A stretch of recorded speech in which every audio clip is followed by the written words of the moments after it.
संसार में दो तरह के लोग होते हैं, एक भगवान में आस्था रखने वाले और यानी कि आस्तिक, और आस्था नहीं रखने वाले यानी कि नास्तिक।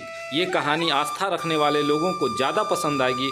हो सकता है कि इस कहानी को सुनने के बाद उनकी आस्था और ज़्यादा पक्की हो जाए। एक आदमी जो जीवन भर राम नाम जपता रहा, अब वह बूढ़ा हो गया। बूढ़ा ही नहीं हुआ था बल्कि इतना कमज़ोर हो चुका था कि अपनी जगह से बिना किसी के सहारे उठ भी नहीं पाता था। ऐसी स्थिति में भी उसने कभी राम नाम को अपने से अलग नहीं होने दिया। वह पूरा दिन मन में राम नाम लेता रहता। राम नाम की वजह से उसे अपनी तकलीफ़ों को सहन करने में शक्ति मिलती थी। बूढ़े हो चुके इस आदमी के दो बेटे थे जो उसे नित्य कर्म करने में मदद करते थे। शुरू में वो बिना कहे ही खुद अपने बूढ़े बाप की सहायता कर दिया करते थे। फिर धीरे धीरे जब बाप खुद बुलाता तब आते, लेकिन जैसे जैसे वक्त बीतता गया वो 2-3 बार पुकारने पर बड़ी मुश्किल से आते और कभी कभी रात को भी नहीं आ पाते। अब हालत ऐसी हो चली थी कि अक्सर बूढ़ा बिस्तर गंदा कर दिया करता और जब तक उसके बेटे से सहायता न मिलती ऐसे ही गंदे बिस्तर में पड़ा रहता।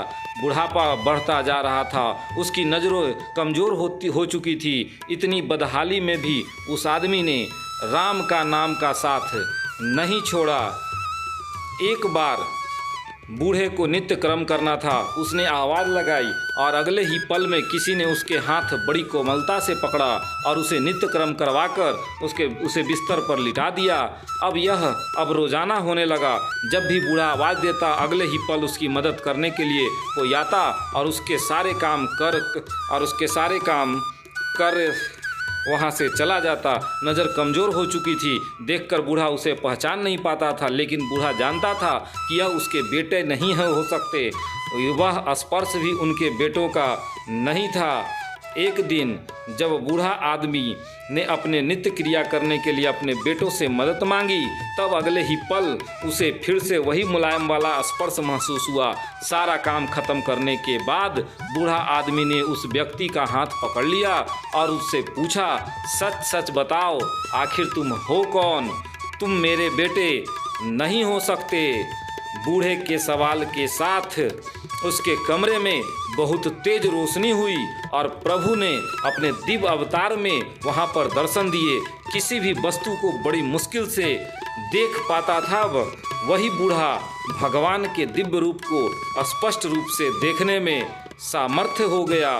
भगवान ने कहा, मेरे लिए तो सारे काम एक जैसे हैं। अगर वह काम मुझे अपने भक्तों के लिए करना पड़े तो मुझे सभी कामों में खुशी मिलती है। बूढ़े ने हाथ जोड़ते हुए कहा, भगवान, लेकिन आप यह सब करने के बजाय मुझे मुक्ति क्यों नहीं कर देते? क्या आपके दर्शन मात्र से मेरी मुक्ति संभव नहीं है? यह सब प्रारब्ध की वजह से है। तुम्हारा प्रारब्ध बहुत कठिन है। अगर मंद होता तो मेरे दर्शन मात्र से तुम मुक्त हो जाते। मैं चाहूँ तो तुम्हें अभी मुक्त कर सकता हूँ, लेकिन फिर अगले जन्म में तुम्हें प्रारब्ध को भोगने के लिए आना पड़ेगा। इसलिए मैं तुम्हें खुद तुम्हारा प्रारब्ध काटकर मुक्त करवाने के लिए सहायता कर रहा हूँ। ये बात उस बूढ़े को भगवान ने कहा। इतना बोलकर भगवान वहाँ से अंतर्धान हो गए।